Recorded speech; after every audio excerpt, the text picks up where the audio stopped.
Fala, meu bom! Cara, eu tô muito no hype da Copa. Eu tô, tipo assim, eu tô torcendo pra caramba, bicho. Eu tô assim, meu Deus, né? Eu tenho que ganhar isso aí, cara. Eu tenho que ganhar, vamos vencer, cara. Futebol é um grande símbolo nacional, cara. É uma coisa que une o brasileiro, cara. É uma coisa que o brasileiro é muito bom, cara. Entendeu? E eu acho que a gente tem que vencer, cara. A gente vai vencer, cara. Eu acredito no Neymar. Neymar nunca fez nada de errado. Né? O Neymar é um. Será aquela vez que ele tava sonegando imposto e tal, mas beleza. Ó, não vem com essa coisa de que, futebol é coisa de gado. Porque eu não gosto de futebol. Porque não sei o que. Futebol. Intancável futebol. Cara, futebol é top, top. Tá? Futebol é lindo, maravilhoso, cara. Nunca fui bom em futebol, tá? Tentei jogar, não consegui, cara. Mas não é porque eu não sou bom no negócio, cara, que eu não vou ver valor naquilo em jogadores que são realmente bons, cara. Eu estou torcendo, cara, pra vitória do Brasil, cara. Eu tô muito no hype do Brasil, cara. Eu quero que o Brasil vença, cara, a Copa, cara. E é isso, tá? Mas daí você vai ficar. As pessoas vão ficar tudo ópio do povo, tudo ignorante e tal, não prestando atenção nas coisas que tá acontecendo. Cara, você pode assistir o futebol do Brasil e ao mesmo tempo ficar informado com as coisas que tá acontecendo no Brasil, cara. Não é uma. Isso aí é uma falsa dicotomia, cara. Você tá dizendo ou tu é o cara iluminado que pensa em política, em geopolítica e bababá, ou você é o cara que assiste futebol. Você pode fazer as duas coisas na vida, irmão. Então fica tranquilo aí, cara. E vai dar tudo certo, a gente vai vencer, cara. Estou torcendo, cara. E a gente vai vencer, cara. Até vou te dar uma pincelada aqui na sua cara aqui, ó. Só vou te dar uma pintada aqui, ó. Ó, ouvinte, ó, ouvinte. Como é que foi a semana? Foi tudo certo? A minha semana foi um horror, né? Mais ou menos, cara. Eu tive uns probleminhas aí numa escola aí, mas eu não posso falar disso. Mas é, assim, o mundo maravilhoso do ensino público, né? Uma coisa fantástica, assim, um lugar maravilhoso, assim, né? Mas, ó, seguinte, cara. No episódio de hoje eu quero falar um pouco sobre o caso da FTX, tá? E do Sam Bankman-Fried, né? Mas o que tem a ver com isso?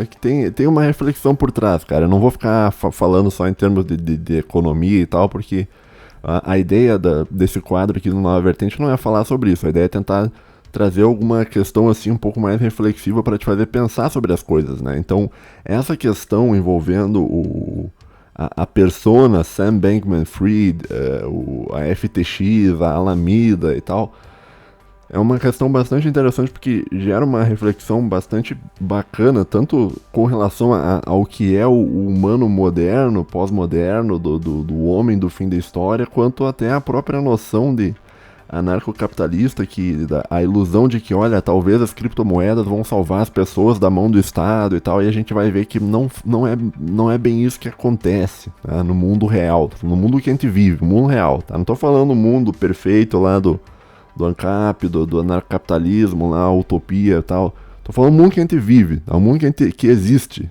tá? Tudo aquilo que é além do fora o campo teórico, tá? O campo prático, né? Seguinte, cara. Primeiro eu vou te contar mais ou menos quem é o que aconteceu, tá? Essa minha reflexão sobre o caso, ela vai acontecer um pouco fora de hora, porque esse evento já aconteceu, acho que foi no começo do mês, então eu tô com o time errado. Mas ao mesmo tempo eu tava refletindo sobre isso, eu queria... O que eu poderia falar pros caras, tipo, além do óbvio, né? Porque se tu for entrar, por exemplo, no canal lá do Gordão Ancap, do Papai Noel, o Papai Noel já fez vários vídeos falando sobre isso, né? Tudo meio errado. Tudo errado os vídeos daquele cara, bicho. Como é que pode um negócio desse, cara? Eu nunca vi alguém tá errado o tempo inteiro, cara. Eu não vou entrar num xingamento aqui freestyle, cara. Mas ó, cara, aquele cara, ele é muito bom, o Papai Noel Ancap, cara. Ele é muito bom em tá errado. Eu nunca vi alguém ser tão bom em tá errado, assim. Porque olha só, tu tá sempre certo é uma coisa extremamente difícil. Nenhum ser humano consegue estar sempre certo. Agora, você acertar às vezes e errar às vezes, isso aí é o possível, isso é o aceitável, né? Então, o ser humano ele acerta às vezes ele erra e tal, nas análises que ele faz. Mas agora você errar em 100% das vezes, cara, você tem um índice de erro tão grande, cara, isso aí é algo dificílimo. Tu tem que ser um cara, assim, muito bom em fazer previsões erradas para você conseguir ter esse nível de erro, cara. Porque é aquela história do relógio, né, cara? Até o relógio parado, ele acerta 2 vezes no dia. Então, mesmo que tu seja um inútil completo, ainda assim de vez em quando tu vai acertar. Agora o Papai Noel lá, cara, o cara lá, bicho, parece que o cara. Tudo que o cara fala parece que dá errado, assim, cara. Eu nunca vi, assim, o cara tem uma capacidade, assim, de fazer previsões erradas que é impressionante, cara. Eu nunca vi alguém na minha vida, assim, ter. Mas enfim.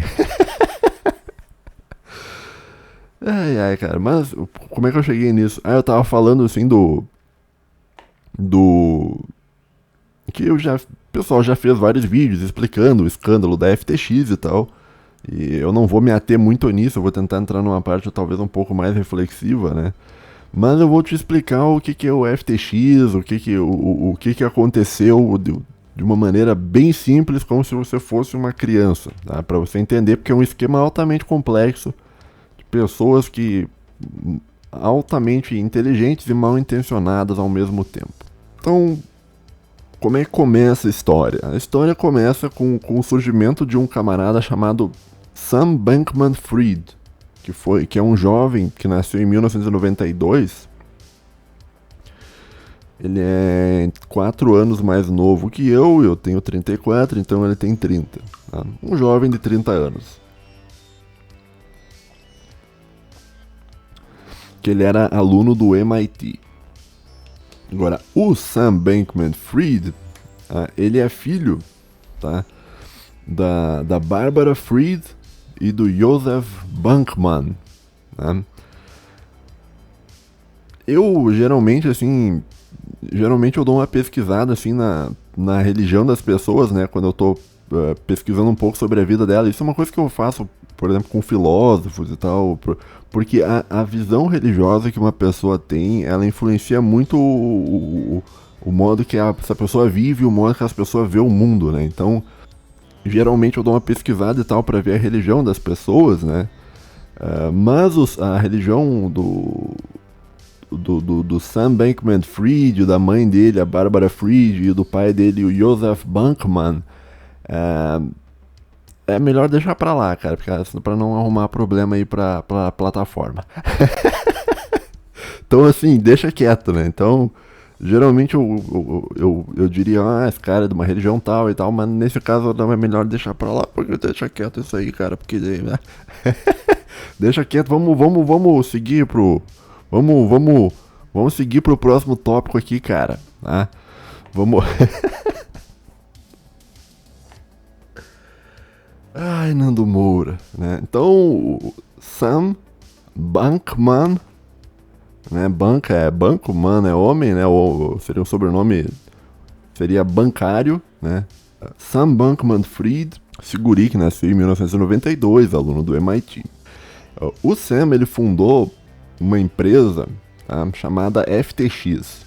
A FTX, que o FTX significa Future Exchange, né? Então é uma exchange, né? E é uma exchange de criptomoedas. Ele fundou essa empresa. Eu devia ter botado o ano aqui de fundação para te citar quando foi que isso aconteceu, porque depois parece que ele fundou depois uma outra empresa que é a Alameda. E se eu não me engano, a Alameda é um pouco mais antiga do que a FTX e tal. Mas vamos ficar na FTX primeiro, né? Então, o que é a FTX? A FTX é uma empresa, uma exchange de criptomoedas, né? Então, o modo mais fácil possível para eu te explicar o que seria uma exchange é o seguinte, cara. Tá, uma exchange, tá, ela é um lugar onde você põe o seu dinheiro e compra uma determinada moeda, ou você pega uma determinada moeda que você tem e você troca ela por dinheiro. É basicamente isso. É quase fosse uma casa de trocas, tá? A ideia por trás da FTX, que seria a ideia que fez a FTX existir, foi o Sam Bankman-Fried. Lá no passado ele viu que o Bitcoin ele era vendido por valores diferentes ao longo do mundo, né? Então nos Estados Unidos, sei lá, o valor era 10, mas daí na Alemanha o valor era 15, né? 15 mil, por exemplo. Assim. Tô chutando uns valores bem diferentes, assim, né? Daí o que ele fez? Olha, se eu posso lucrar através dessa troca. Então eu pego, sei lá, compro uns bitcoins dos Estados Unidos a 10 mil e vendo lá na Alemanha por 15 mil e eu ganho 5 mil de lucro fazendo essa troca. O modo mais fácil possível de tu entender mais ou menos o que seria esse tipo de troca é você pegar, digamos que tu ser um muambeiro, tá? Tu tá lá no Paraguai, você compra, sei lá, 10 mil reais de mercadorias no Paraguai, pega essas 10 mil reais de mercadorias do Paraguai, atravessa a fronteira com o Brasil e vende os produtos aqui pelo preço daqui, que é uns 15 mil, e daí você lucra 5 mil reais em cima. Que você não vai lucrar tanto porque você vai ter que pagar a viagem e tal, mas você vai lucrar uns 4 mil em cima. Tá? A ideia de uma exchange é mais ou menos isso. É você transportar moedas de um lado para o outro e ganhar em cima dessa diferença de preço. Né? Também a FTX ela funcionaria quase como se fosse um banco. Né? Então tu vai lá, digamos que tu comprou 3 bitcoins. Quanto é que tá o bitcoin agora? 15 mil dólares? Não sei, 45 mil dólares vezes 5, 200 mil vezes 5, 225 mil reais. Tu tem 225 mil reais. Você vai lá e comprou os bitcoins. As pessoas, elas pegam e deixam esses bitcoins lá na carteira, porque se elas quiserem trocar por outras moedas, elas já trocam dentro da exchange e acaba facilitando a troca. Então, a exchange, essa coisa da FTX é um lugar para você trocar moedas. Tá? Isso é uma exchange explicada assim do modo mais simplificado possível. Né? Bom, então essa é a primeira empresa do Sam Bankman-Fried.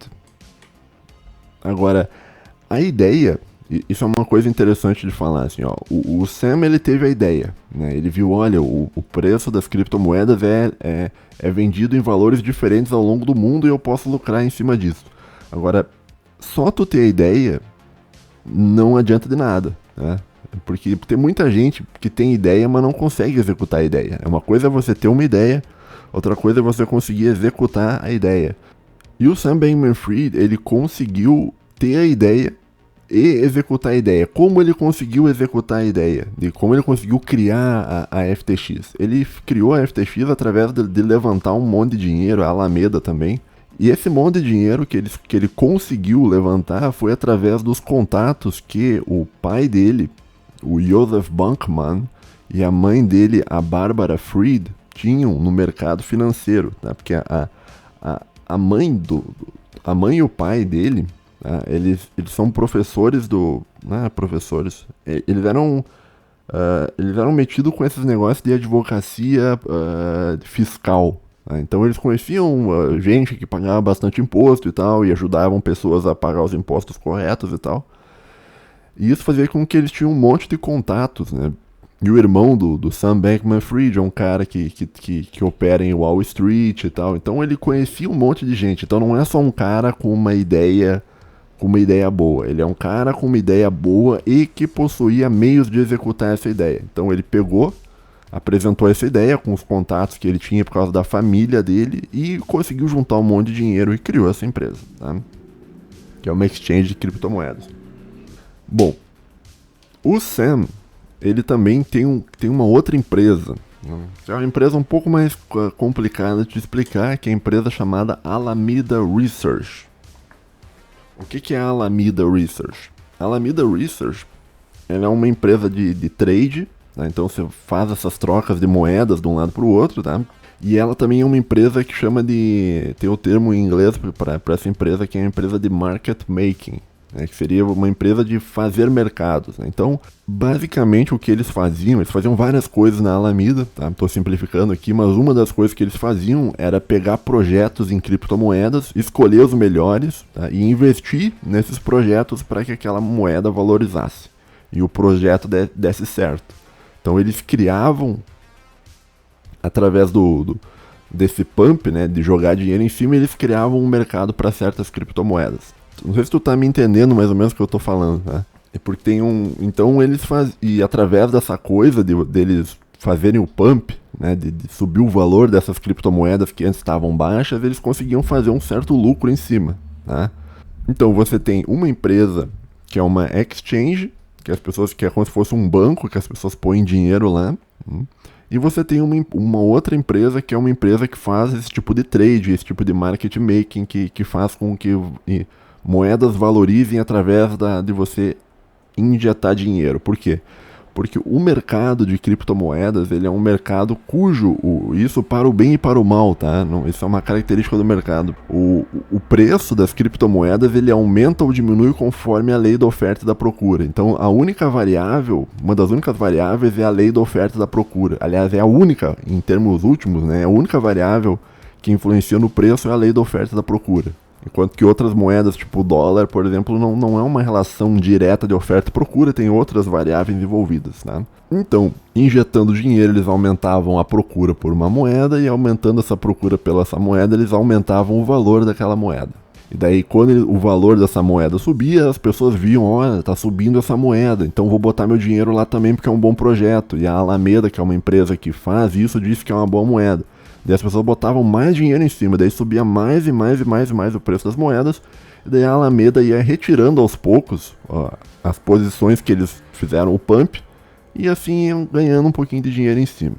A Alameda Research é uma empresa do Sam Bankman-Fried, apesar de que isso é não é um consenso, tá? É meio, ele era dono, mas parece que ele era dono meio secretamente do negócio, tá? Não, e depois parece que ele não era, que ele tinha 90%, eu não sei, tem toda uma confusão se que ele era dono, mas ele não era tão assim, ele não fazia questão de mostrar para as pessoas que ele era dono.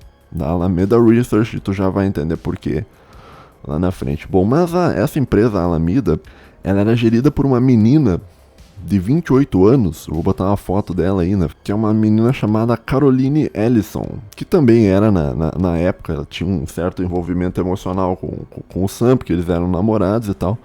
Essa menina era uma menina formada em matemática, que ela era filha de 2 economistas do MIT, que é um cara chamado Glenn e a Sarah. Glenn e a Sarah Ellison tiveram essa filha chamada Caroline Ellison, que era uma menina com 28 anos de idade, que era a CEO da Alameda Research. Teorias conspiratórias dizem que os pais delas tinham bastante ligação com o Partido Democrata Americano, a gente já vai ver isso mais pra frente, né? Mas assim, por que deu problema, né? Qual é que... Eu tô te contando então de 2 empresas, né? Parece que tá tudo certo, né? Parece que tá tudo certo, né? Tu tem um banco ali de criptomoedas e tal, que as pessoas fazem as trocas. Ali também junto você tem uma empresa que seria um market making, que fica fazendo trading e tal.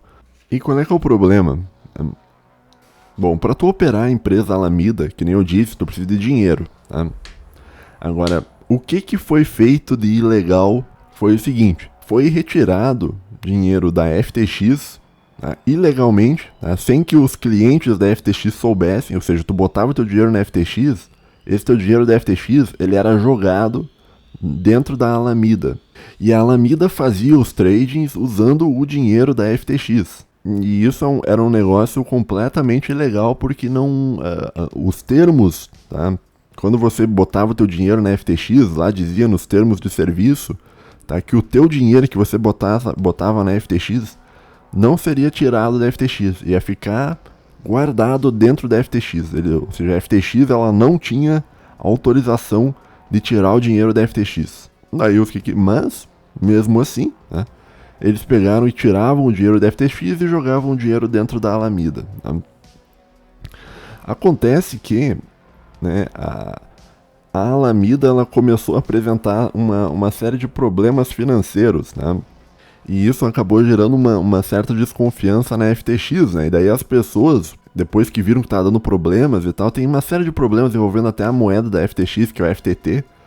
Mas eu tô tentando te explicar de um modo simples pro ouvinte não quitar. Começou a dar um problema, tá? E as pessoas começaram a desconfiar que tava acontecendo alguma coisa errada, que tava tendo algum conflito de interesse entre a FTX e a FTT usando o token lá deles e tal. Daí o que as pessoas fizeram? Bom, vou tirar o meu dinheiro da FTX então, porque eu acho que pode dar algum problema. Só que quando eles foram aos cofres da FTX para sacar o dinheiro deles, não existia mais dinheiro, porque todo o dinheiro havia sido movido para a Alameda. E aí que quebrou o negócio todo. Eu tô simplificando porque tem um... A FTX, ela tinha... É bem mais complexo do que isso, tá? Ela tinha um token chamado FTT, que era um token, parece que se você comprasse as coisas na Alameda com o token da FTT, você ganharia desconto nas coisas que a Alameda estava comprando da FTX. É uma confusão, assim, muito louca, tá? E daí a Alameda tinha um monte de criptomoedas no banco, só que as criptomoedas que eles tinham no banco deles, da Alameda, era em sua maioria tokens da FTX. Era quase como se fosse um esquema que fosse realimentando o outro, né? E basicamente isso. Então, por isso que quebrou, né? Então, a FTX estava usando um dinheiro que não era dela para investir na Alameda. A Alameda acabou perdendo dinheiro e isso aí gerou um crash no negócio. Então, não é um esquema de pirâmide, é só um negócio meio esquisito, né? É uma movimentação esquisita, né? Que gerou toda uma quebra, tá? Ah, que chato, Homero. Meu Deus do céu. Oh, que chato isso que tá falando, Homero.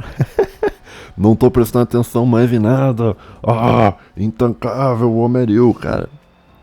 O que é importante que tu entenda nesse negócio da FTX, desse escândalo da FTX, em essência, é isso, né? Então, as pessoas botavam dinheiro na FTX e esse dinheiro, sem o consentimento das pessoas, era transferido para essa empresa, a Alameda, e a Alameda acabou perdendo dinheiro e isso gerou uma desconfiança dentro do mercado e tal, que as coisas estavam indo bem, não estavam indo muito bem, e as pessoas tentaram tirar dinheiro da FTX, quem tentou fazer isso foi a Binance, né, daquele cara lá, o CZ, que ele é tipo um asiático, mas ele é canadense, né.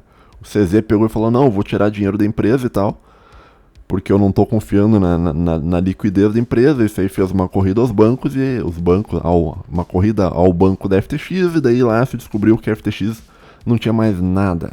Daí quebrou a empresa e tal, eles decretaram a falência da FTX, faz poucos dias, inclusive, isso que aconteceu. Tá, mas assim, tu para e pensa o seguinte, cara, qual é que é o problema com relação... Por que deu todo esse problema, cara? Na minha opinião, tá? Existe uma série de irresponsabilidades que aconteceu, mas eu acho que um dos principais problemas foi a falta de regulamentação, tá? Então não havia mecanismos de segurança que garantissem que essa malandragem não seria feita, tá? E não havia mecanismos de segurança para garantir que essa malandragem não seria feita. Por quê? Porque a empresa, a FTX, era uma empresa... uma exchange que chama offshore, então não era um negócio dentro dos Estados Unidos, né? O próprio Sam Bankman-Fried, ele não mora nos Estados Unidos, ele morava nas Bahamas. Dizem que ele fugiu para a Argentina depois, mas isso é boato, né? Ou seja, não era uma empresa que possuía muita regulamentação, né? E isso é importante, né? Porque tu já vai entender, porque regulamentação pressupõe a existência do Estado. Estado, fala de novo pro ANCAP, que tá me ouvindo agora e vai começar a tremer. Estou falando que não havia mecanismos estatais de segurança para garantir que essa malandragem acontecesse, né? E por isso a malandragem aconteceu, e por isso um monte de gente perdeu um monte de dinheiro, né? Que foi talvez a maior quebra da história, assim, do mercado financeiro individual, assim, né, de uma empresa do mercado financeiro. O cara parece que ele perdeu 22 bilhões de dólares, né? Ele tinha uma fortuna de 20 e poucos bilhões e agora ele não tem mais nada. Supostamente não tem mais nada, já vou falar isso mais pra frente. E o resumo da história envolvendo a FTX... peraí, me mandaram uma mensagem aqui, só um pouquinho que eu vou ter que silenciar isso aqui. Tá. Fecha, tá.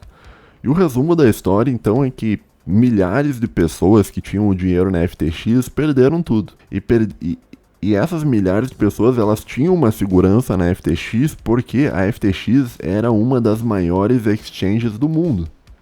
Então não é como se tu estivesse investindo num negócio super pequeno, super perigoso e tal. Não, todo mundo conhecia a FTX fazia propaganda no Super Bowl, a FTX era o garoto propaganda da FTX era aquele Tom Brady, que era o marido da Gisele Bündchen. A Gisele Bündchen também fazia propaganda para aquela empresa. Existia um monte de influenciadores na internet te garantindo que a FTX era uma boa empresa e pá. Existia todo um marketing que fazia as pessoas acreditarem que a FTX era uma boa coisa, mas no fim das contas ela não era, e milhares de pessoas perderam tudo o que tinham naquela corretora, tá bom? O que aconteceu depois? A empresa, depois que deu todo esse problema, a empresa decretou a falência, né? E o Sam, e isso eu não sei até que ponto isso é verdade, tá? Supostamente, ele saiu das Bahamas e ele fugiu para a Argentina. Esse é o ponto 1. Ponto 2, né? Supostamente, põe umas aspas bem grandes, houve um hack, fecha aspas, no caixa da empresa, né? Que, tipo assim, depois que a falência foi decretada, eles paralisaram as atividades da empresa para tentar recuperar o dinheiro que ainda restava para poder dar para as pessoas, né? E meio que curiosamente, depois quando isso aconteceu, ocorreu um hack na empresa, né? E havia, se eu não me engano, acho que era... eu li isso em 2 ou 3 matérias diferentes, eu não consegui encontrar o valor correto, né? Tipo, parece que era... Eu li algumas matérias que o que tinha sobrado no caixa da empresa era 400 milhões de dólares, que era tipo uma rapa ali que tinha sobrado. Outros lugares dizem que era mais de 1 bilhão e pouco de dólares que tinha sobrado. Mas todo esse dinheiro que havia sobrado, que era só um pouquinho, né, em comparação aos 20 e poucos bilhões que tinha, esse dinheiro ele foi hackeado e transferido para ninguém sabe aonde por ninguém sabe quem, né? As pessoas acreditam que quem fez isso foi o Sam Bankman-Fried. E o Sam Bankman-Fried, antes mesmo dele ver que estava dando problema, ele estava tentando esconder provas de tudo que estava acontecendo, né? Ele estava apagando tweets dele, que poderiam ser tweets comprometedores, e ele estava fazendo isso de um modo bem inteligente, porque ele não estava só apagando, enquanto ele apagava um tweet, ele fazia um novo. Daí as pessoas não percebiam, os bots que existem no Twitter, que monitoram essas pessoas, eles não sabiam eles não conseguiam ver que o Sam estava modificando, né? Porque então, digamos, ele tinha, sei lá, ele tinha feito 100 tweets, ele apagava um, daí ficava 99, daí ele escrevia o outro, daí ficava 100, daí ficava alternando entre 99 e 100, 99 e 100, e ele deletou uns quantos tweets que seriam tweets comprometedores, tá? E desapareceu do mapa. Tá? Ninguém sabe até o momento aonde está Sam Bankman-Fried. Tem pessoas que dizem que ele está na Argentina, depois de ter roubado o resto do dinheiro da empresa. E tem pessoas que acham que ele está ainda nas Bahamas e tal. Ele vivia uma mansão, mais à frente eu falo sobre isso.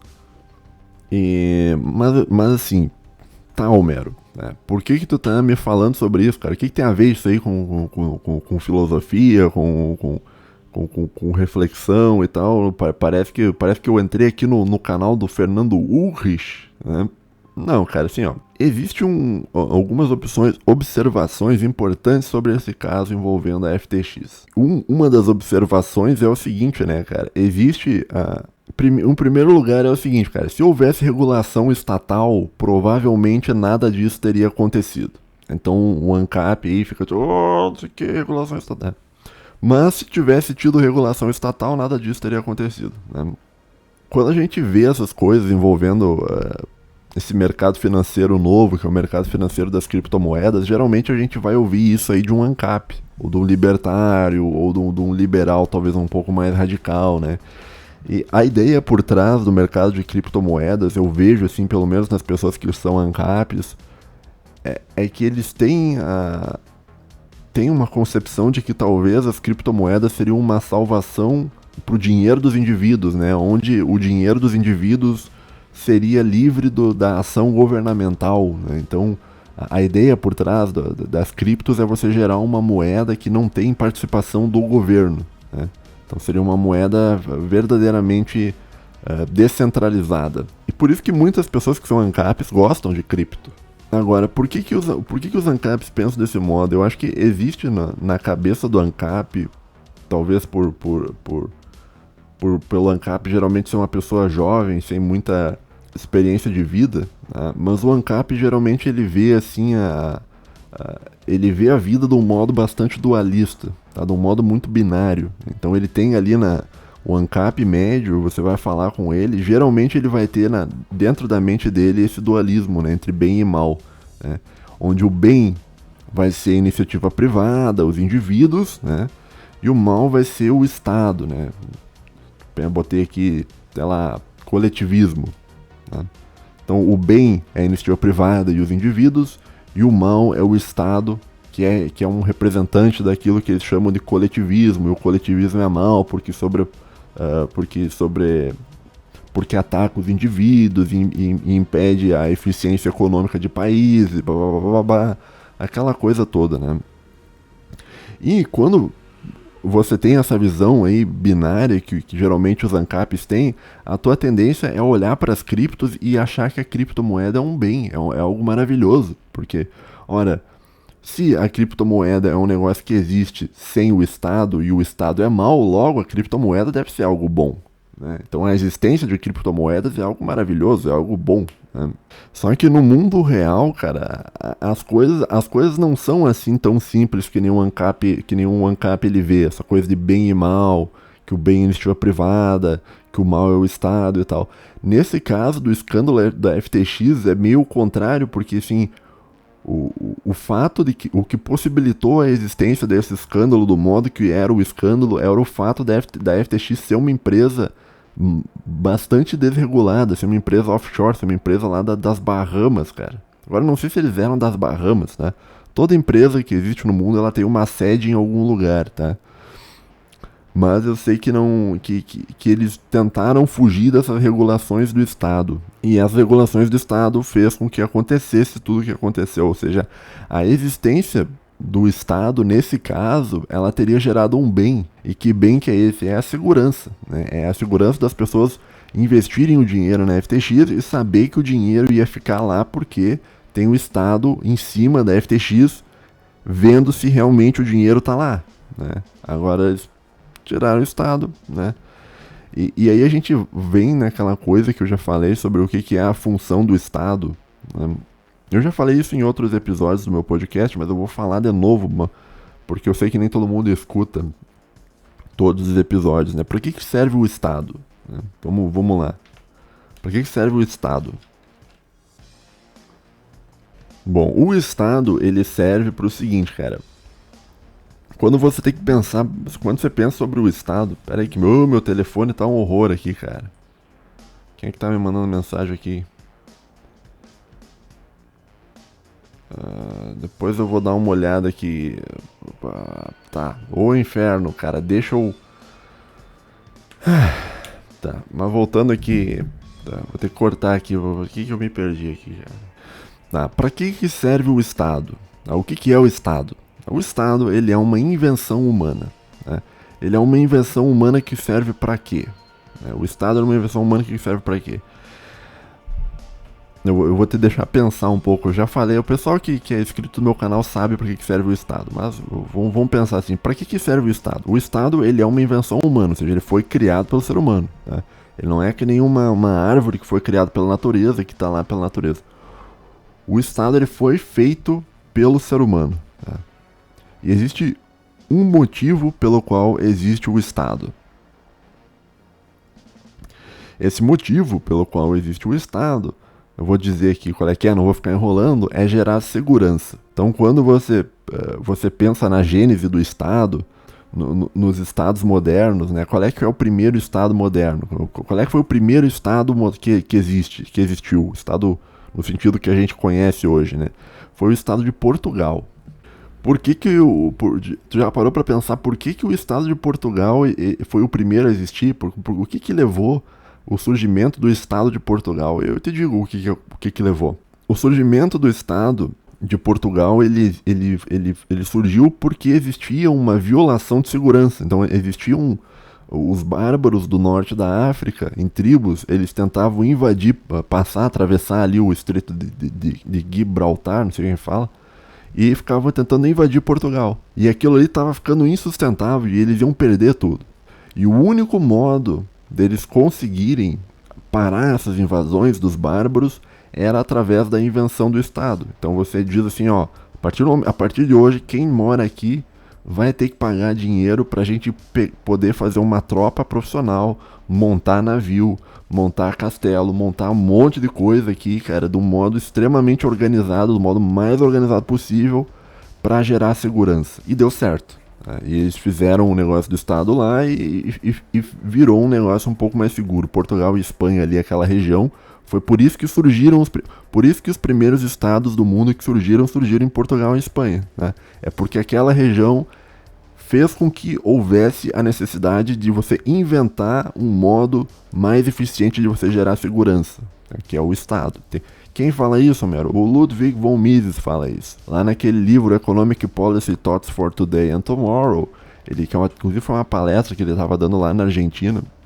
Ele dizia que o Estado ele tem que existir e ele tem que existir para fazer duas coisas, né? Que é a mesma coisa no sentido que é a geração de segurança, né? O Mises ele vai dizer que o Estado precisa existir para gerar segurança contra inimigos externos, no caso de outros países que tentam invadir, e para gerar segurança contra inimigos internos, que seriam ladrões, criminosos em geral, fraudadores, sabe, pessoa que engana as outras e tal.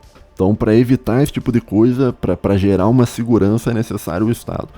Claro que o ANCAP, ele vai propor uma coisa diferente, ele vai propor que, na verdade, é possível tu gerar segurança sem usar o Estado. Então, você geraria segurança de um modo privado e tal.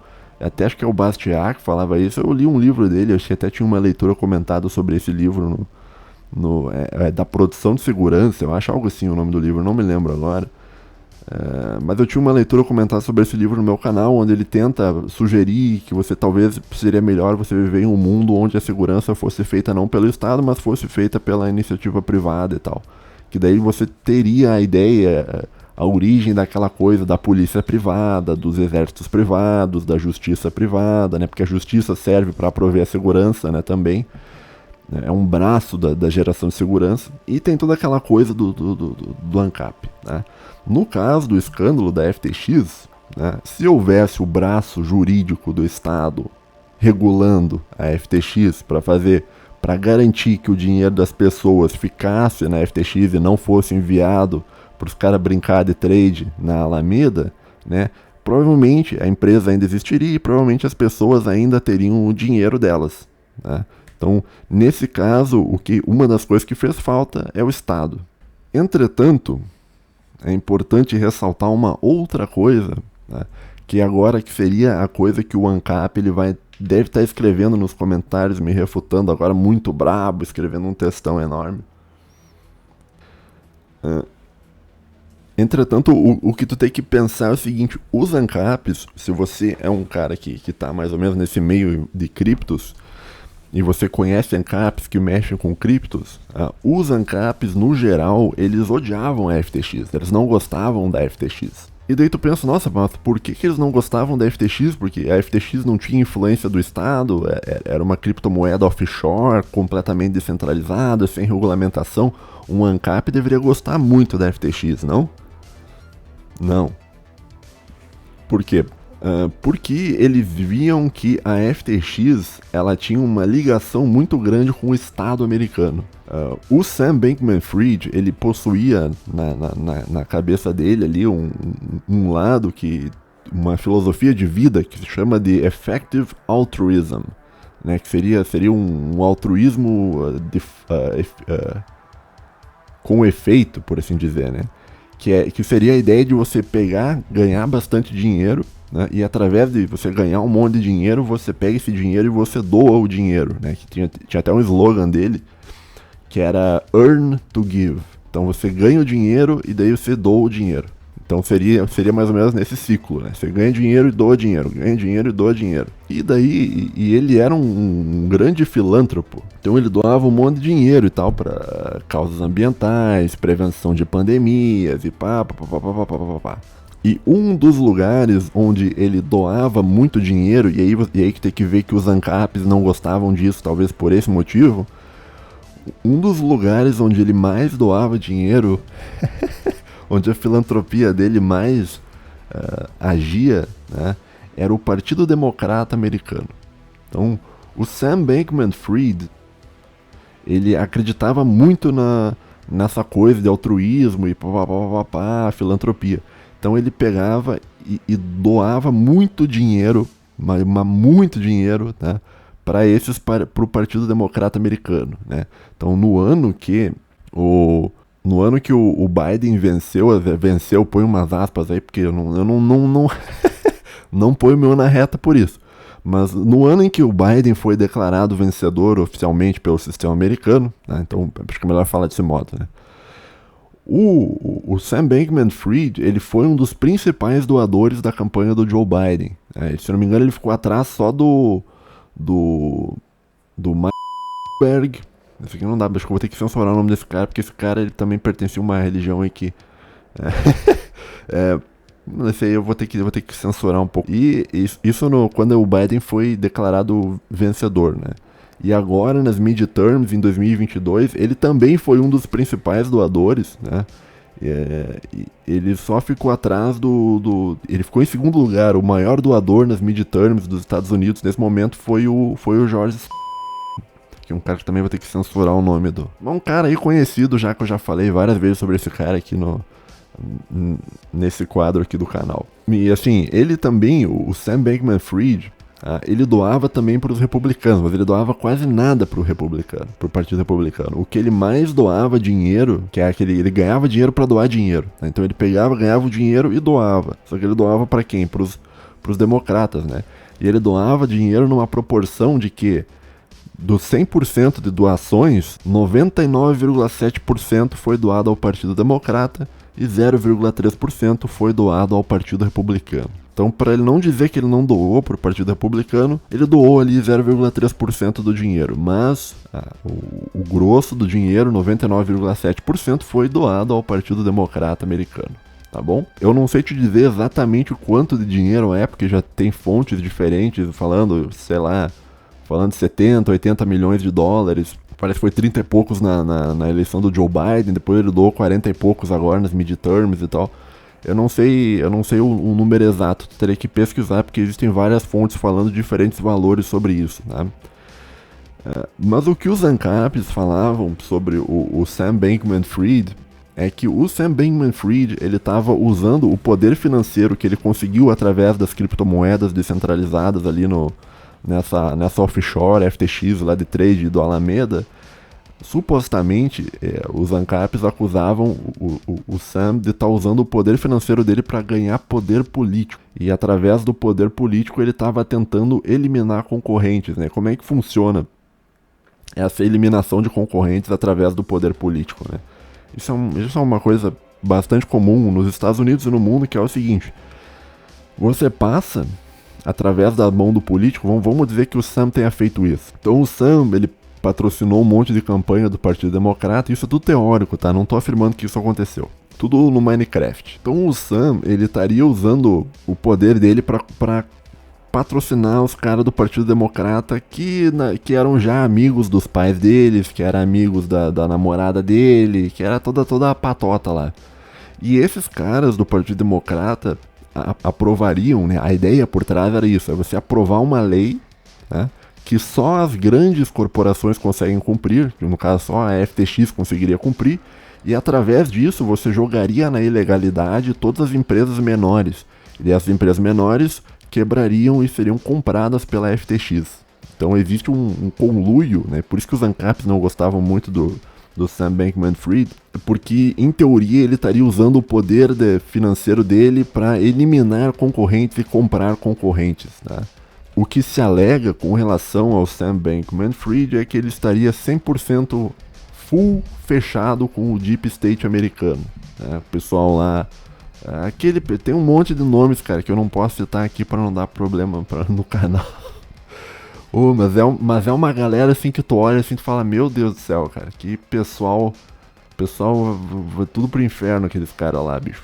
Com certeza, cara. Quando eles morrerem, eles já vão direto lá pra baixo, cara. Eles vão ser bem recepcionados lá, porque estavam trabalhando na causa do cara lá de baixo. Então o cara vai dar um lugar diferenciado ali, especial pra eles, porque eles estavam ajudando.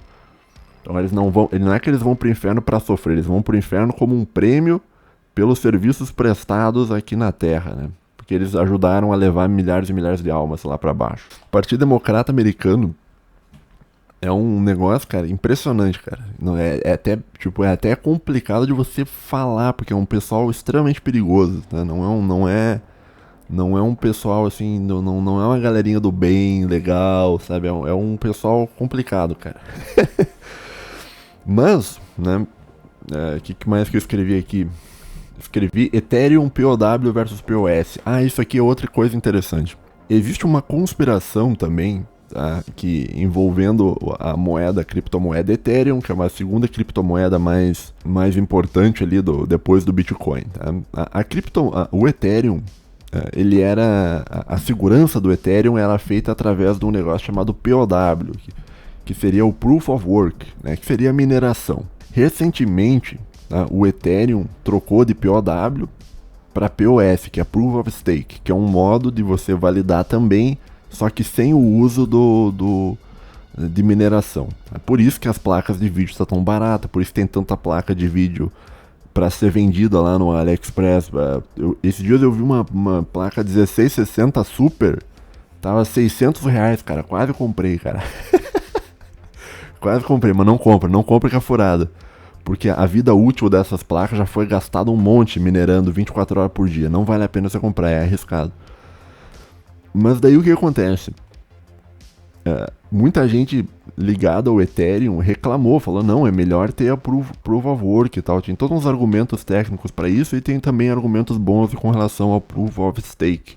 Contudo, a teoria conspiratória era que o Sam Bankman-Fried, a FTX e uns outros aliados da FTX, que eu não vou citar aqui, vinculados ao Partido Democrata Americano. Ai, cara, que partido, meu Deus do céu, hein, cara. Que pessoal, cara, pelo amor de Deus, cara. Mas existiu, tipo, eles estavam fazendo um lobby, olha só que interessante. Eles estavam fazendo um lobby pra legalizar, entre aspas, as criptomoedas, somente as moedas que fossem Proof of Stake. Então todas as moedas que fossem Proof of Work, que sejam as moedas mineráveis, como Bitcoin, como Ethereum, como Shiba Inu. Não, Shiba Inu não, como a Dogecoin, Shiba Inu não sei se é minerável. Né? Mas basicamente estava tendo um movimento por trás, né, para permitir que fosse legal somente as moedas POS. Daí a partir disso você baniria completamente o Bitcoin dos Estados Unidos e a principal criptomoeda oficial dos Estados Unidos, que você poderia negociar sem ir preso, seria a Ethereum. Né? E esse pessoal supostamente teria comprado full Ethereum. Os caras estão cheios de Ethereum. Né? Por quê? Porque eles compraram um monte de Ethereum e estavam trabalhando para fazer com que Ethereum fosse a maior moeda legalizada nos Estados Unidos. Então, e eles chegaram muito perto de fazer isso, cara. Só que daí o esquema do Sam Bankman-Fried acabou indo pro buraco e tal. Né? Mas enfim, isso eu tô citando só pra tu saber. Então, se tu quiser procurar sobre isso, digite aí na internet Ethereum POW versus POS. Daí ele vai ter vários vídeos te explicando o que é isso, né? Que um é um modo de mineração e outro é um modo sem mineração e tal. E existe toda essa teoria conspiratória e tal, envolvendo regulações do Estado, né? Então perceba que, olha só, isso talvez seja o ponto interessante.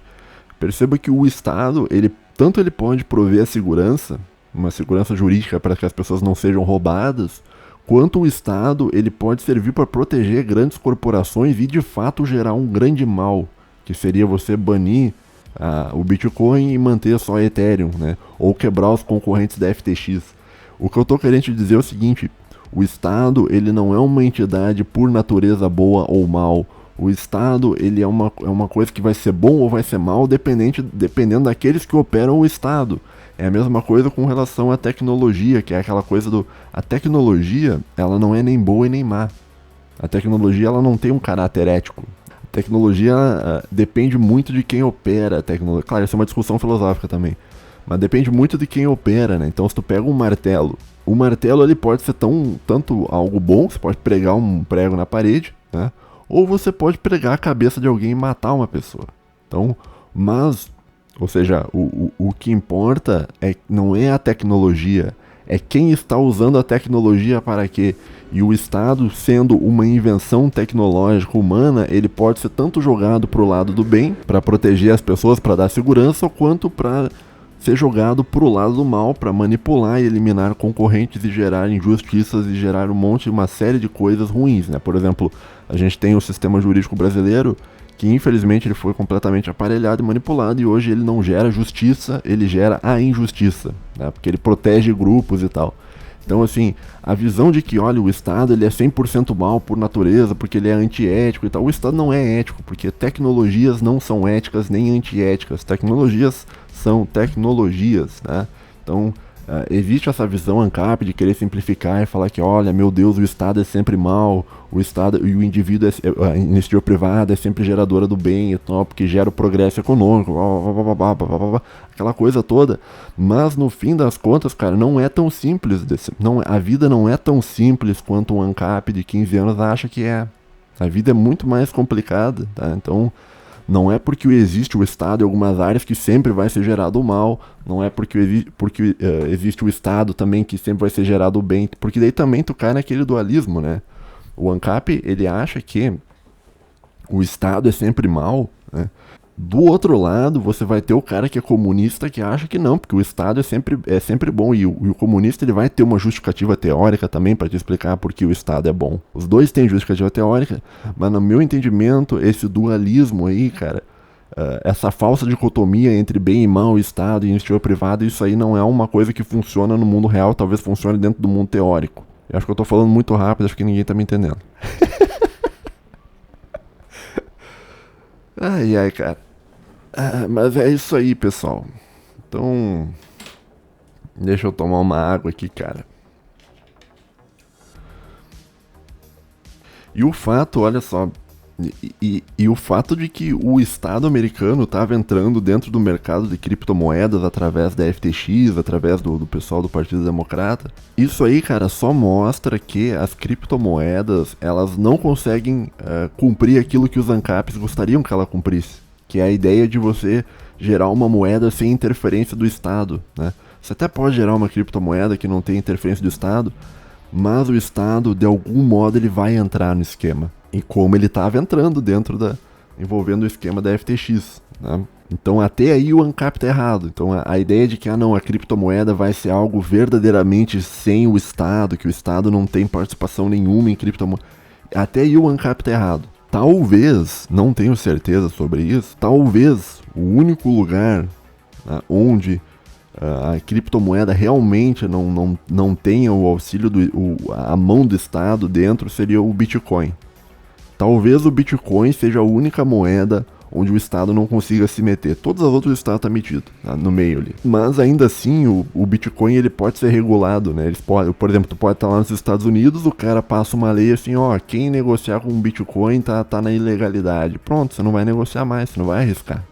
Você vai vender o seu Bitcoin e você vai comprar outra coisa. Então, ainda que talvez o Estado ele não esteja dentro da blockchain do Bitcoin, ainda assim ele possui uma influência dentro do Bitcoin. Tá, eu tô me fazendo entender, cara. Não sei se tá mais ou menos bom o que eu tô te falando, tá? Mas a gente já tá mais ou menos chegando no final aqui das coisas que eu tinha anotado, tá? Eu queria falar um pouco, pra finalizar aqui, eu queria falar um pouco sobre o Sam Bankman-Fried em específico, né? O Sam Bankman-Fried, eu acho que ele é um produto da pós-modernidade, tá? Ele nasceu na época do fim da história e ele possui todas as características que a engenharia social pós-moderna almeja para o jovem de hoje. E claro, isso talvez a gente entraria numa teoria conspiratória, mas o jovem de hoje ele é pensado para ser do modo que ele é, e existe todo um processo de engenharia social para fazer com que o jovem pense do modo que ele pense. Eu acho que o Sam Bankman-Fried, eu acho que nesse caso ele era esse tipo de jovem.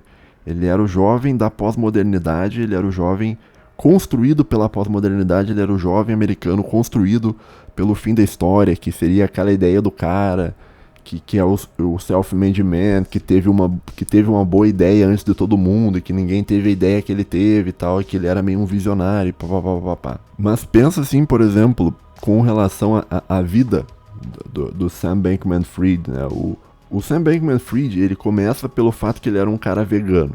Então, o sistema ele não quer que você coma carne e tal, e ele estimula que você seja vegano. Né? Então você vai ter um monte de propaganda falando mal do consumo de carne vermelha e papapá. Então a gente tem um jovem vegano, né? Tem um bilionário vegano. Né?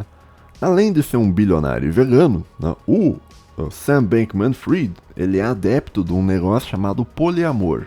Porque isso eu não contei quando eu tava falando sobre a vida do Sam, mas o Sam, ele morava em uma mansão lá nos Bahamas, que é uma mansão acho que de 20 e poucos milhões de dólares. Ele morava junto com os amigos e as amigas dele. Eles tinham, parece que eles tinham uma relação amorosa, no sentido até sexual do termo. Ele e mais 9 pessoas, eram 10 pessoas. Tá? Essa menina que era CEO da empresa da Alameda, como é que era o nome da menina? A Caroline Ellison. A Caroline Ellison diz que era namorada do Sam Bankman-Fried. Ela era namorada dele, mas ao mesmo tempo que ela era namorada dele, ela era namorada de uns outros caras também que moravam, e esses caras tinham namoradas também, que também ficavam com o Sam, que ficavam... Então existia toda essa coisa de você ter um poliamor, que seria um relacionamento sem qualquer senso de responsabilidade, sem qualquer aprofundamento emocional, assim, se você tem vários relacionamentos, mas você não tem nenhuma relação emocional muito profunda com ninguém. Então, eles viviam ali numa mansão de 20 e poucos milhões, cara vegano, com a namorada dele, que também não era bem namorada dele. Eu acho isso uma cucagem, isso eu acho esquisito. Eu acho isso aí esquisitíssimo, cara, né? O cara namorava a mulher, mas já liberava a mulher pros outros caras, e os caras também liberavam a mulher deles pra ele. E outra coisa, cara, essa mulher, a Caroline, ela era muito feia, cara. Como é que o cara que é bilionário, tipo, sai com umas mulheres... O mínimo, cara, se você é bilionário, é que você deseja, almeja uma mulher que seja o máximo da perfeição estética possível na humanidade, assim, isso é o mínimo. Se eu fosse bilionário, cara, seria nesse nível, tá? Então eu ia sempre procurar a perfeição estética. Se bem que, parando pra pensar, eu não acho que a estética seja tudo. Então talvez eu procuraria um equilíbrio ali entre a relação estética e a relação mental, pra você não ter uma mulher muito ignorante, cara. Você tem um ser humano, você tem do seu lado um ser humano bem desenvolvido, que além de bonito, é um ser humano razoável e tal, que você conseguiria conviver mais ou menos bem. Mas o Sam Bankman-Fried vivia nessa coisa de poliamor junto com a mulher dele, com a namorada dele, tá? Que não era bem namorada dele, porque era namorada dos outros caras também, tá? Os outros caras tinham as namoradas dela também não eram deles também, era do Sam Bankman-Fried. E eles viviam nessa loucura aí de poliamor, né? Sam Bankman-Fried também era viciado em League of Legends, adivinha só, olha que legal. Aposto que era main Yasuo essa merda. Aposto que era main Yasuo. Ah, vou jogar de Yasuo mid, ou vou jogar de Yasuo AD Carry no bot. Aposto que era main Yasuo. Pena que eu não conheço o perfil dele, cara. Duvido que esse cara fosse um cara gente boa, assim, que... Ah, vou jogar de jungle de Udyr, vou gankar pra caramba e tal. Não, acho que ele devia ser main Yasuo, com certeza, cara. Acho que cara desse aí não é impressionante. Mas enfim, não vou ficar falando de League of Legends aqui, senão os caras não vão entender nada. Então você percebe assim que o produto de engenharia social do mundo pós-moderno é a ideia de que, olha, tu ser um jovem vegano e tal, porque tu se importa com os animais, e você tem um senso moral superior porque você se importa com os animais, enquanto as outras pessoas não são tão moralmente boas quanto você porque elas comem carne e tal. Tu se coloca em uma posição de superioridade moral ao se declarar vegano desse modo, né? Junto a isso você vai ter essa ideia de poliamor, que seria um modo de você se desconectar de qualquer senso de responsabilidade afetuosa com o outro ser humano e tal. Daí você vai ter várias ligações amorosas, todas elas muito superficiais. Tinha outras coisas com relação à vida dele, né, cara, que o Sam Bankman-Fried, ele era um cara também preocupado, já falei sobre isso, né, com causas ambientais, né, então ele pegava e ele doava muito dinheiro pro meio ambiente, todo esse dinheiro que ele doava pro meio ambiente, ia acabar no bolso do Partido Democrata Americano e tal. Até diz que ele doava dinheiro. Claro, isso aí eu não sei se é verdade, tá? Diz que ele doava dinheiro pra ajudar as vítimas do conflito na Ucrânia. Daí o que acontece? Se eu não me engano, ele doava pro Partido Democrata. Daí o Partido Democrata pegava e doava esse dinheiro pra Ucrânia. Daí esses caras da Ucrânia, mas isso é teoria da conspiração, tá? Não sei se é verdade. Essas pessoas que o Partido Democrata doava dinheiro na Ucrânia, o que elas faziam? Elas pegavam esse dinheiro e investiam aonde? Investiam em FTX. Daí o dinheiro voltava pro Sam Bankman-Fried, que continuava dando dinheiro pro Partido Democrata. Então fazia tipo um ciclo, tá? O dinheiro saía do bolso lá das Bahamas, do Bankman-Fried, entrava nos Estados Unidos, dos Estados Unidos ele ia para a Ucrânia, e da Ucrânia ele voltava para as Bahamas. E ficava nisso aí, tá? Mas não sei até que ponto isso é verdade, tá? Daí já entra naquela coisa que eu não posso provar, então como eu não posso provar, é melhor a gente... Eu só tô citando que eu li matéria sobre isso, tá? Não sei até que ponto essa relação do Sam Bankman-Fried é verdade, tá? Com relação à Ucrânia, né? Além disso, né, o Sam Bankman-Fried, ele tinha aquela coisa de você ficar rico para doar dinheiro, né? Tem aquele earn to give, né? Ganhe para doar, né? Que seria o quê? Seria também a ideia pós-moderna de você não ser um cara apegado financeiramente. Então você não tem, você não quer ganhar dinheiro e tal, porque você se importa com dinheiro, né? Você quer ganhar dinheiro para fazer um mundo melhor e tal. Que no fim das contas também tem a ver com aquela coisa de você não ter nada e você será feliz, né? É muito importante para as pessoas que controlam o mundo que a população em geral não queira ter dinheiro. Que as pessoas que não vejam o dinheiro como algo muito bom, né? Então aí você gera esse tipo de bilionário, que é o bilionário que, olha, ele tem bilhões, mas ele pega e não se importa com o dinheiro dele, porque ele é um grande filântropo, e daí ele pega e doa o dinheiro dele para boas causas e tal. Só que isso é uma grande hipocrisia, por quê? Porque o Sam Bankman-Fried, ele morava em uma mansão de 26 milhões de dólares, cara. Ele morava numa mansão gigantesca, quer dizer, o cara que diz que, olha, eu tenho bilhões e bilhões e eu não me importo com o dinheiro, ele morava num lugar, cara, que era o lugar mais... literalmente era uma mansão, cara. Tá? E ele também parece que tinha propriedades nos Estados Unidos também, que ele comprou caríssimas e tal. Então, existe essa hipocrisia, né? Então, e a vida dele era uma vida cercada de hipocrisias, né? Do cara que é vegano e tal, que se importa mais com o animal do que com o humano. Daí o cara, ele não é pró-relacionamento, mas ele tem vários relacionamentos dentro de uma dinâmica de poliamor. E ele é preocupado com causa ambiental, mas daí patrocina um partido que ataca o meio ambiente, sabota pessoas e mata pessoas e tal. E ele diz que é contra ter dinheiro e tal, mas ele mora num lugar muito bom, com um monte de dinheiro na conta e tal. E daí quando deu problema com a FTX, o cara, em teoria, sumiu com dinheiro e tal. Então você vê que a gente tem o retrato de um jovem bilionário pós-moderno. Tu percebe que parece que ele é um cara construído dentro de um programa de engenharia social, cara. Ele é tudo aquilo que o sistema quer que um bilionário seja no futuro. Então o bilionário é muito louco isso, cara. É muito doido isso, cara. Outro ponto que eu anotei aqui, né, cara, o Sam, ele era um cara, deixa eu ler aqui, ó. O Sam é um cara onde as ligações emocionais dele estavam todas mal direcionadas, né? Isso aqui eu já comentei meio por cima, né.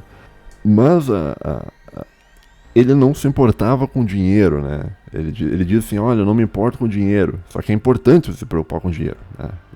O cara que se diz que não se importa com dinheiro, ele tá errado, né? Isso aí o Aristóteles já falava isso no século IV a.C., cara. O Aristóteles já dizia, cara, não é possível você viver a vida sem se preocupar com dinheiro. Dinheiro é importante. Você tem que ter dinheiro, você tem que correr atrás do dinheiro, né? Mas ele não se importava com dinheiro. Então ele estava perdendo bilhões lá dos clientes dele, ele também não se importava, né? Porque ele não se importa com dinheiro.